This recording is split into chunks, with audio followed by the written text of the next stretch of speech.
Hello everyone, I'm Dwyrin, and if you are like me, chances are you enjoy yourself a video game from time to time, and those around you probably know that you enjoy video games. Occasionally, you might get asked yourself the following question: would I enjoy that? Well, that is the question that we are here to ask ourselves today. Would I enjoy Dust in Elysian Tail? To begin answering that question, we have to first find out what kind of game it is. And as you can see, Dust is a side-scroller. So right off the bat, if you hate side-scrollers, chances are no, the game is not for you. Or if you know someone that hates side-scrollers, the game is probably not for them. Furthermore, you might even take a look at the art style and think to yourself, ooh, boy, that's kind of cartoony or anime-like. I don't like that.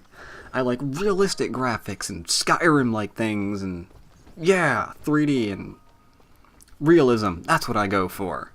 Well, chances are then you might have trouble adjusting to Dust. Though, to be fair, I could not for my life imagine this game with Skyrim graphics. That would look so weird.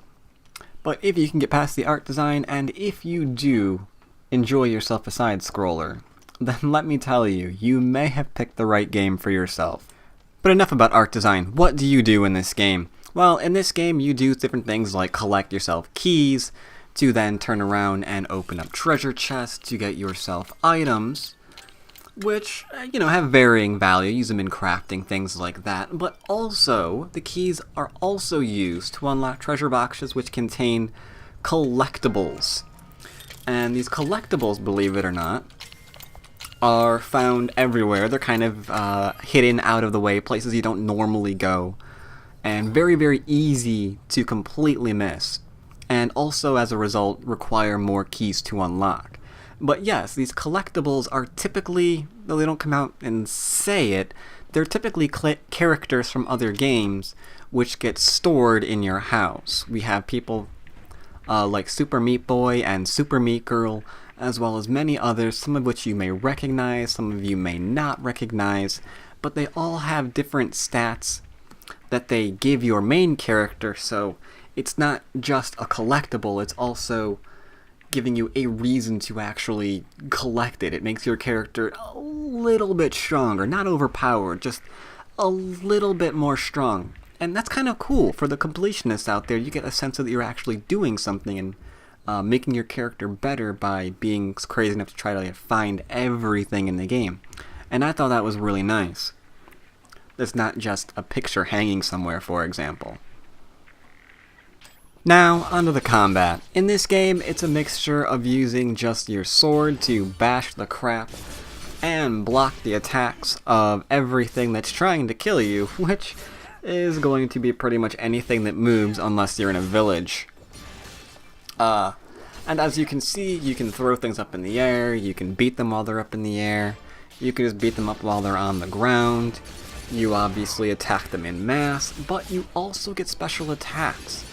Through that little flying thing over your shoulder, you can combine attacks to pull off nice little area of effect damages, which can launch things up into the air, which you can then actually follow into the air and beat the frack out of them. This game is usually referred to as a whirlwind of death for very good reasons. Of course, there aren't just these two abilities. Later on in the game, as this endgame character is now showing, you do get other things such as electricity at your disposal. Now, it doesn't do quite this much damage where you can see things dying immediately. This is an endgame character against things that really you're not fighting by this point. But just to kind of show you what combat is like, what options you get in this game. You get fire, you get electricity, you get the beginning wind things, and it's pretty much up to you to figure out which style best suits, what you like. Of course, depending on the boss you're fighting, which I'm not going to give away how many there are or how to defeat them or anything like that. Don't want to give spoilers. Depending on what boss you're fighting, you may find yourself, having to change between your attacks as well. But yeah, those are the main three. You can see they do a lot of damage and add to the combos, which are in the upper right hand corner. those combos numbers that you've been noticing give you more experience depending on how high that number rises before you're actually hit in battle, or you stop attacking long enough for the battle to be considered over. Idea here is you want to keep chaining those as high as possible to get the most amount of experience and thus the most into your character. But to me, I thought the combat was pretty reasonable. I like being able to switch from things. I like sometimes being able to use my environment to my advantage to blow things up. But overall, I enjoyed killing things in a variety of ways, either with my sword or with the different abilities that you get in the different levels there are. So if you do like side-scrollers, and if you're into the graphics and you see that there's quite a bit of variety there, and you like killing things in a variety of different fashions, then you're probably still on par to like this game Dust and Elysian Tail. Level up system's fairly easy. You got 4 options. You put things in attack, defense, whatever you want. You can customize your character pretty much, whatever, within reason. Fairly straightforward, barely hard to go wrong. Definitely not going to overwhelm any player. But now on to your companion, that little flying thing that you've been noticing over your shoulder. Her name is Fidget. And before you start freaking out and thinking, oh my god, this game is only for furries, I think Fidget's really gonna grow on you. I absolutely love Fidget in this. They're not just, some character that is there. They actually have a bit of a personality, and this personality you can see kind of develop over the course of the game. It's one of the game's selling points in terms of its story, that we actually get to learn more about these characters and actually start caring for them. A lot of games you don't care for them. Fidget I cared for. Not only were they seemed like a vital companion, but they were also there for some pretty nice comic relief. Me? I'm Fidget, guardian of the sword. Then you leave me no choice. I challenge you. The winner gets the sword. All right, you win. But don't think I'm leaving empty-handed. I'm coming with you. But, I really need the sword back when you're done doing, whatever it is you're doing. All right, we found a chest. Well, what are you waiting for? Smash it open. Ah! Monsters! Calm yourself, Fidget. Dust. Focus. Remember what you've learned thus far. No! Mash the buttons! Do something! And then we'll be in the clear, right? No more monsters? Fidget, I think things are about to get a whole lot worse. And to think, this morning started off so well. At least take these feeble fruits. Something tells me you're going to need them. Oh, silly me. I seem to have dropped all my detailed maps and navigational equipment chasing after a crazy flying sword. Quite simply, if Fidget doesn't grow on you, I don't think you're human. I think Fidget is an adorable character that anyone who plays this game isn't going to be like, oh my god, it's just a flying furry. I think you're really going to like the character. I mean, they can be cute at times, they can be funny at times.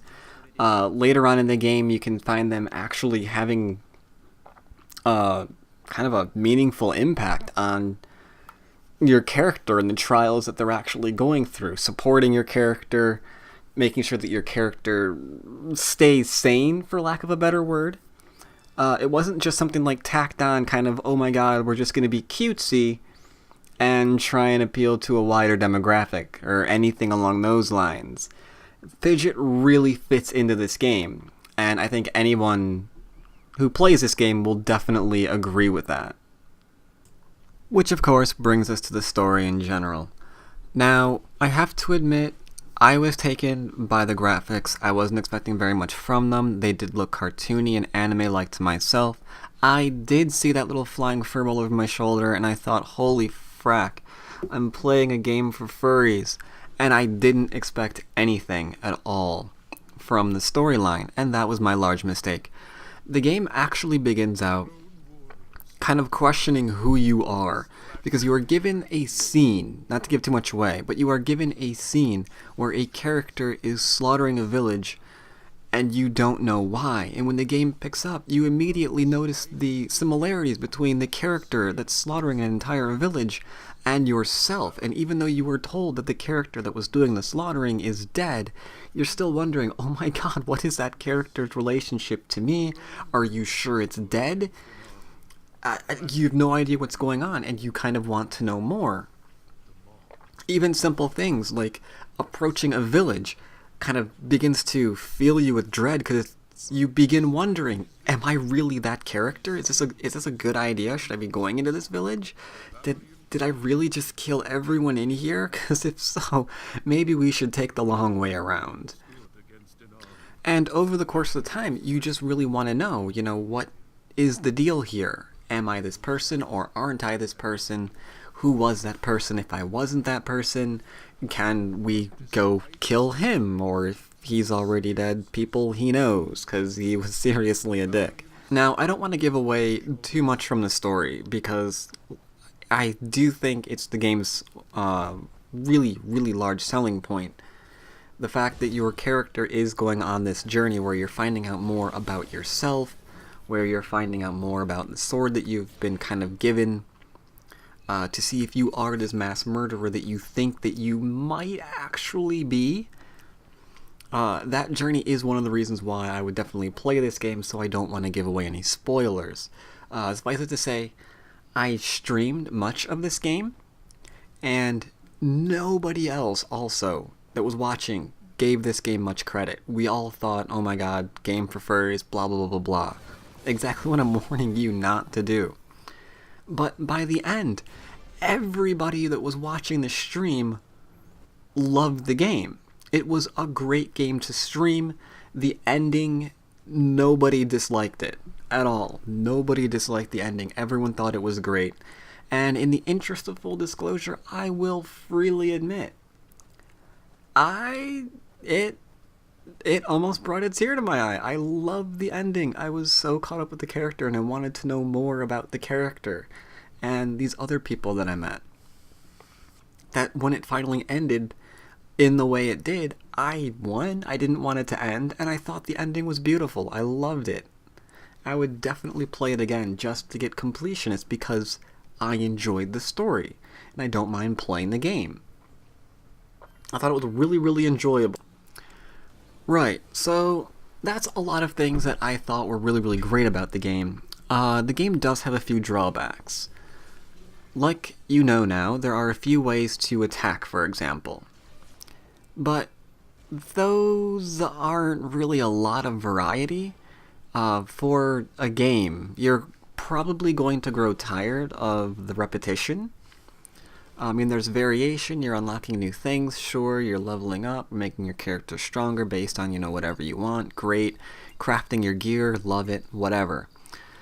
But you are going to grow a little bit tired of the combat. However, as you can see from the map, the game isn't really all that large, It's not this tremendous open world monstrosity where you're just going to get lost doing the same thing over and over and over again for hours.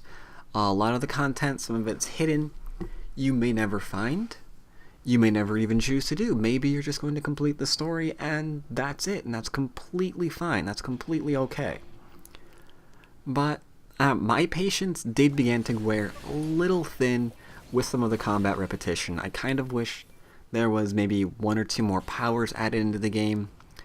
Maybe there was a way to mix the combos in some fashion to get different effects. I don't know. Just kind of something.